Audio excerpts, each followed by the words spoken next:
Sometimes we see you sifting through contrast, which is always a wonderful thing. And the contrast sharpens your focus, because when you know what you don't want, you know what you do want.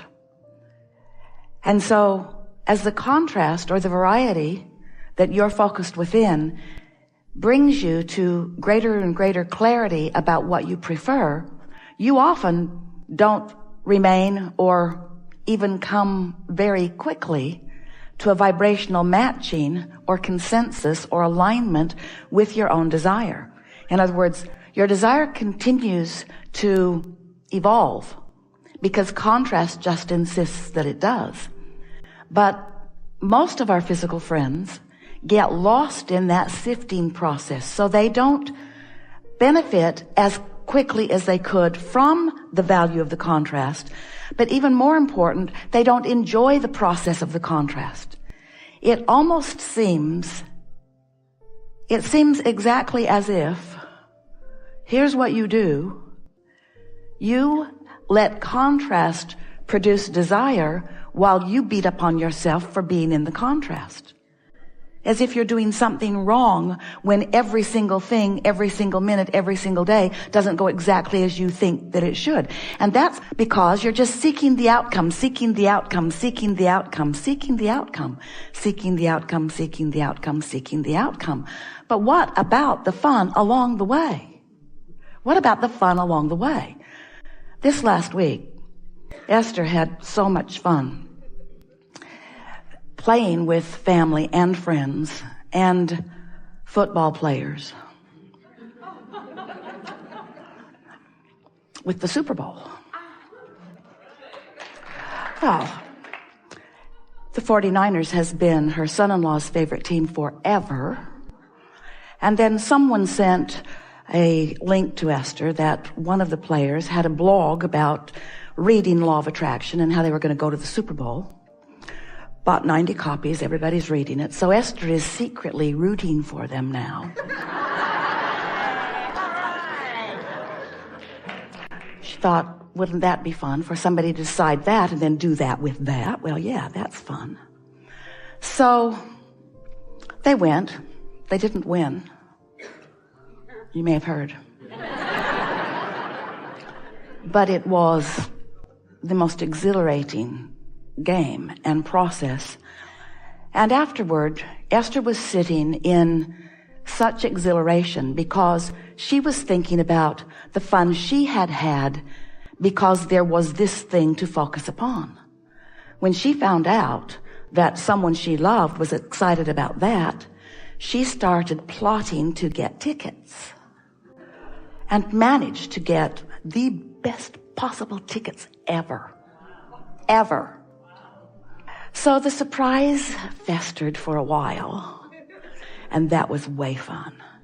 Even thinking of it was really, really, really, really fun.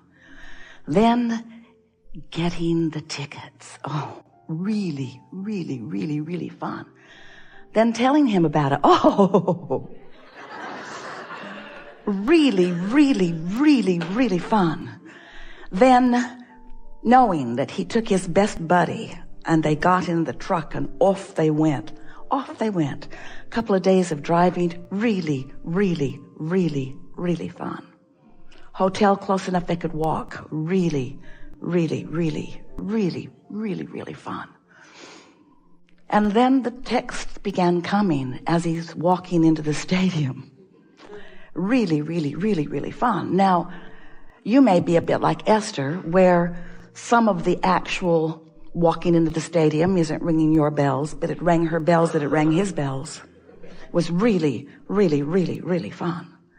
And then pictures started coming from his perspective of where he was sitting. Really, really, really, really fun. And then off the game went. Not very good in the beginning. Not very good at all. And Esther is thinking, well, it is the journey. It's the journey. It's the journey. It's the journey. And how much fun has this journey been? And then it's not looking good. And Esther is thinking, I just thought of something I want. And the lights in the stadium went out.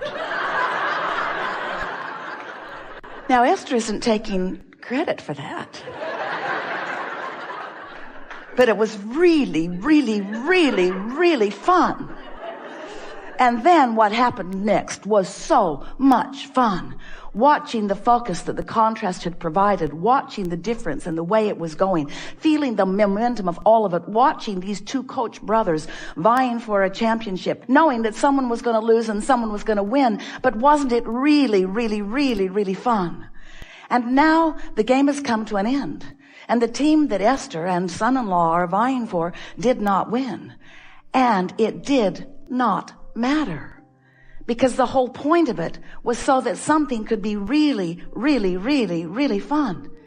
Esther thought, this is the best hands-on, first-person experience that I've ever had in understanding that the objective just gives you a reason to have the fun. The objective, the outcome that you're seeking, just gives you the reason to have the fun. And we're not saying to you that you all shouldn't win all of the Super Bowls that you want to win. That's not the point we're making. We are really not trying to talk you out of having everything that you want. But we think it would be such a wonderful thing for you if you could set your goals, identify the things that you want, and hold them as they have always meant to be, as focal points that give you the reason to focus so that the universe can actualize around you for the purpose of giving you that really, really, really fun moment, you see. If you've been listening to us for a while, have you been? You may have been hearing us say often, because we say it often, that everything that you want, whether it is a material object or a stack of money or a relationship or a circumstance or an event, everything that you want is because you believe you will feel better in the having of it. And we want you to understand that you will feel better in the wanting of it. You will feel better in its reason for being. You will feel better for the focal point of it. You will feel better for the reason to focus for it, you see. And the outcomes must come. They lean your way, they lean your way, they lean your way. You get all of the things that you want. There is nothing that you cannot be or do or have. But you have to decide, what is it that you want? You have the energy, the power that creates worlds flowing to you and through you. But it doesn't flow to you because you're just standing there. It flows to you because you're standing there with desire. You're standing there focused upon something. You're standing there having sifted through contrast and having put things into your vortex. And that vortex, which you can't see or smell or hear or taste or touch, is a moving, it is moving energy. And the energy that is moving in your vortex because of all of the contents that you've put there, one rocket of desire after the other, that moving synergy, that energy is calling source to it. The question that this workshop wants to help you to focus upon and wants to help you to understand, to identify, to get your thoughts around and then to do something deliberate about is that we want you to be one of those cooperative components that's already moving with that energy. We don't want you to be standing on the outside of this vibrational reality that you want so much, needing something about it to pop before you can celebrate. We want the celebration on the way to the Super Bowl. We want the celebration all along the way. We want you to be celebrating that you gave birth to the idea to begin with. That took something. If you've been listening to us for a while, and we know that you have, you've been hearing us talking about this vortex, how the contrast helps you to launch these rockets, and the vortex collects them, and law of attraction brings all cooperative components to them.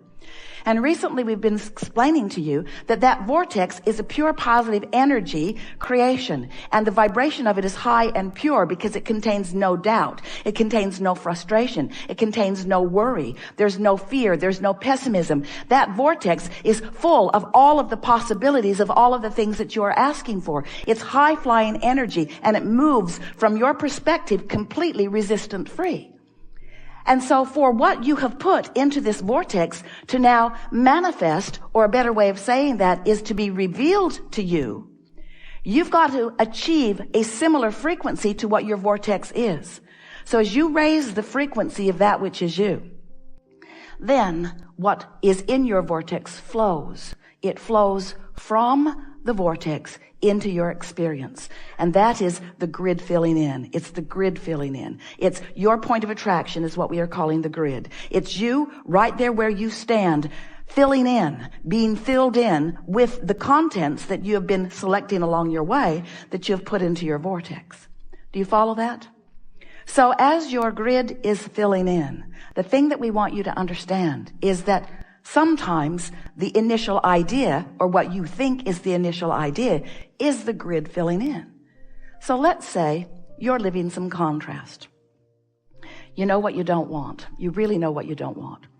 It probably involves other people or another person. Something's going on. You're observing the what-isness of it, which is natural because here you are focused in the what-isness of this leading edge time-space reality.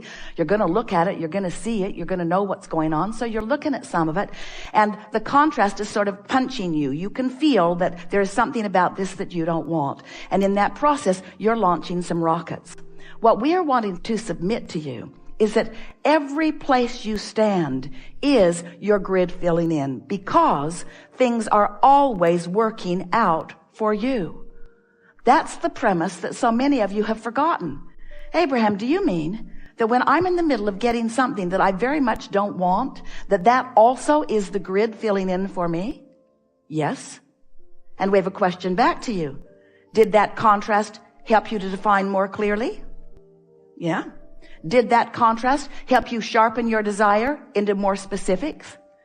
Did that contrast, as you focused upon it, bring sometimes more contrast and more contrast that made you even more sure of what you wanted? And is that focus of value to you?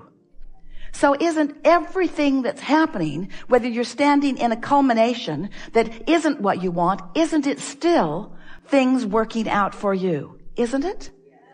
So if you can relax and know that, then you can start having fun with the creation. But most humans, they only want to have fun with the manifestation. And you know how long the manifestation lasts? Not that long. Not that long. There's another and another and another. So it's time for you. We love you so much. You know what's coming next. To face the fact that you are eternally on your way to someplace better. Eternally. You're eternally on your way to yet another improvement that your life has helped you to define. And when you relax and accept the perfection of the rotten thing that's happening right now, when you accept the perfection of this not going that well, but making you more sure about what you want, the minute you get over victimhood, the minute you get over feeling sorry for yourself, the minute you get over blaming someone else for where you stand, the minute you get over being unhappy about where you stand and instead appreciative of the opportunity for the clarity of focus that's happening to you, you're going to have fun along the way of your journey. And then, then you get to just start molding the clay. We don't see any magnificent sculptors taking their big clump of clay, getting their hands in it and saying, oh, geez. There's got to be a better way. And we don't see them taking that big clump of clay and slapping it down on the table and saying, well, that didn't turn out very well. They don't expect it to. You should have seen Esther with her hair this morning. About 30 minutes ago, it was perfect.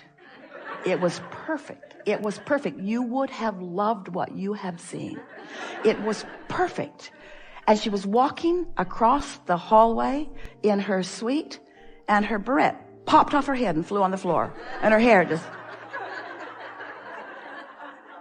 And she said, well, maybe the universe wants to comb my hair today.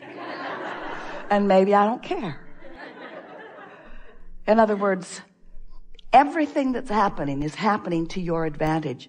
You just aren't ready to accept that everything is happening to your advantage. Because somewhere along the line, you've come to feel competitive.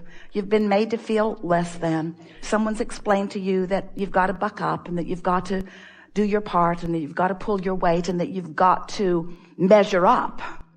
And that's the hard part, because it's so difficult, even at early ages, to figure out which measuring stick you are trying to measure up with or to.